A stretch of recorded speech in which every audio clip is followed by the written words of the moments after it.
A major update on the post-WWE status of Ricochet, with tonight it now being reported that the former Intercontinental and United States champion in WWE could be All Elite and potentially could be set to make his AEW debut as soon as this weekend at AEW All In at London's Wembley Stadium. We'll let you know all the details on that. Plus, speaking of All In, we have the news and notes from the All In London 2024 media call with AEW President Tony Khan. Plus, we have the ratings for Tuesday's edition of WWE NXT on USA Network.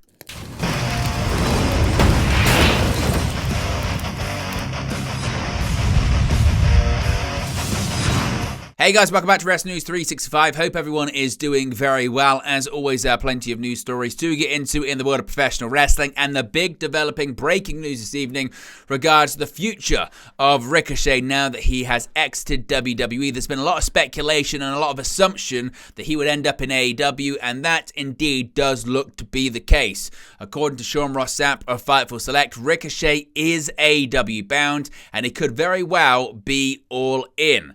Fightful Select's Sean Ross Sapp reported in recent months that Ricochet's WWE contract had expired and he was leaving the company to join All Elite Wrestling. Of course, since then, for the last few weeks, maybe the last month or so, things have been very quiet on that front, outside of the word that he was headed to AEW at some point. Well, according to Sapp himself, that has now changed. Fightful have confirmed that Ricochet is planned for upcoming AEW shows and has a multi-year agreement with All Elite Wrestling.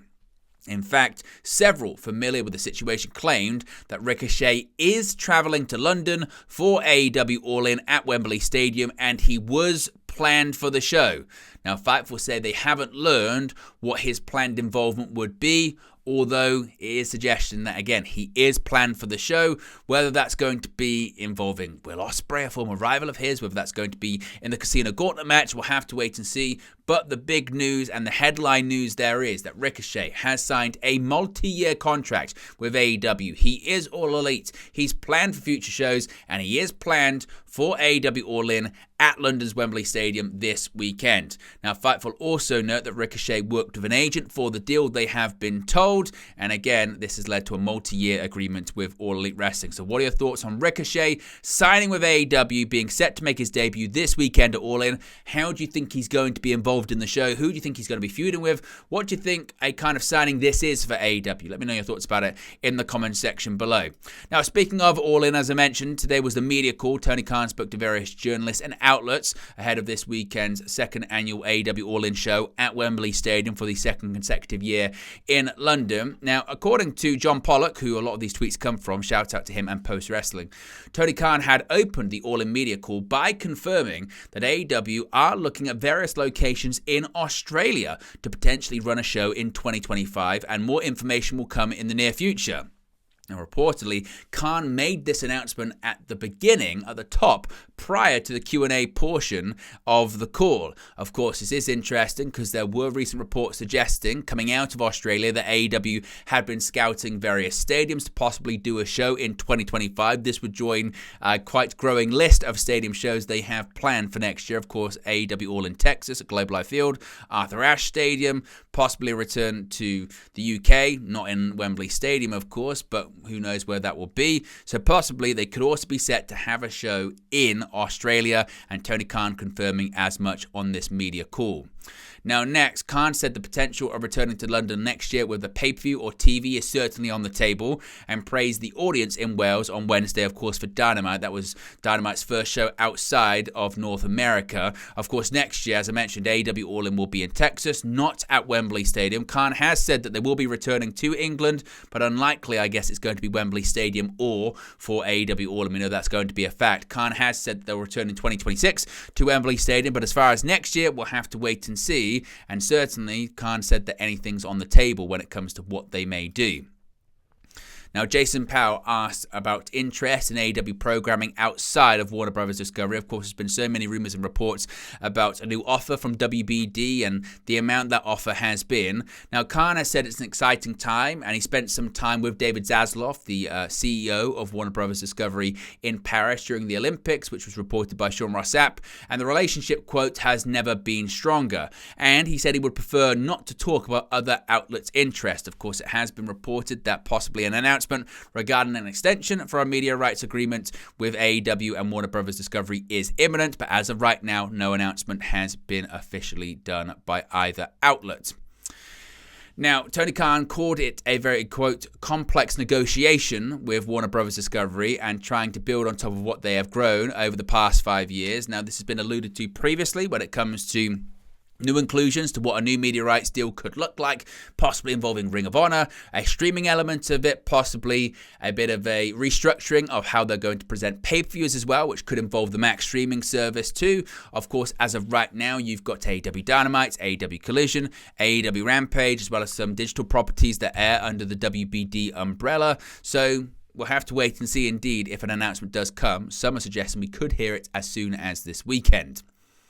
Now, Tony Khan also commented on the storyline involving Timeless Tony Storm, as well as Mariah May. He's credited RJ City as being very helpful and influential in this storyline. He called RJ City articulate and well-read when it comes to cinema. He also said that this storyline is one of his most favorite things that he's ever done in AEW.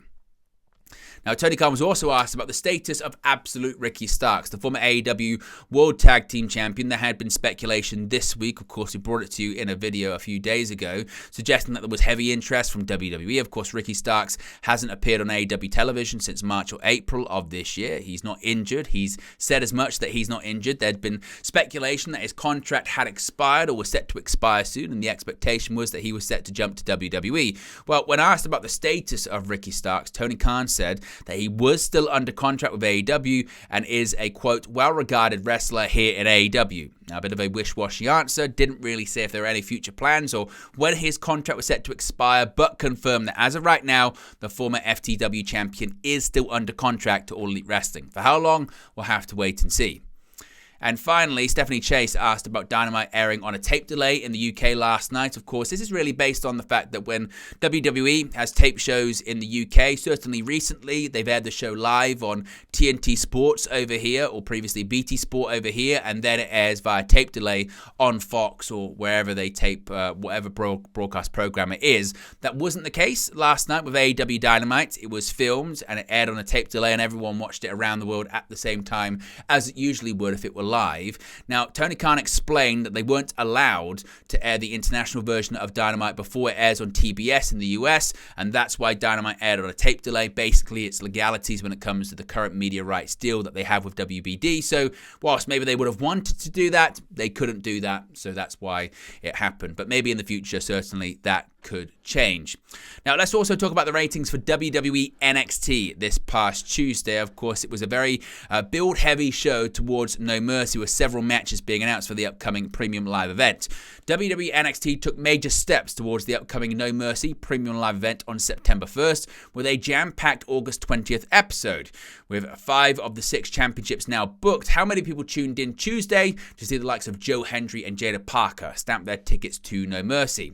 Well, according to WrestleNomics, the August 20 NXT averaged a total of 639,000 viewers, marking a 4% increase from the 617,000 earned the previous week. This is also a 2% increase on the 4 trailing weeks, with 2 of those weeks being preempted due to the Olympic Games, forcing the show onto Sci-Fi. 639,000 viewers is a slight decrease from the same period 12 months earlier, with August 2023 averaging 10% more viewers, while the same quarter averaged 12% more. As for the 18 to 49 demographic, that took a hit this week as the show finished with a 0.16, down 6% from the 0.17 number that was earned on August 13th. Compared to the trailing 4 weeks, the 18 to 49 demo number is actually down by 11%, while the average for the same month and quarter in 2023 is down by 5% for the quarter and 20% for the month, meaning that while more people are tuning in on average, these new viewers seem to be of an older demographic. This meant NXT finished 10th overall for primetime cable broadcasts on Tuesday, with the biggest competition for the show being the Democratic National Convention, airing across multiple networks. According to Programming Insider, the convention coverage on MSNBC and CNN took the top 6 spots, with the Little League World Series and Fox News' coverage between 8 and 10 p.m., all finishing ahead of WWE NXT. But there you go, guys, the latest pro wrestling news for you. Be sure to smash a like on the like button. Be sure to subscribe, bottom right-hand corner. As always, let me know your thoughts in the comment section below, and I'll speak to you again very, very soon. Hey guys, thank you for watching, listening, streaming, or however you come across this video today. Be sure to click on the video on the right there to watch our next video, or click the bottom there to subscribe, or the bottom right hand corner. Thank you very much, and I'll speak to you again very soon.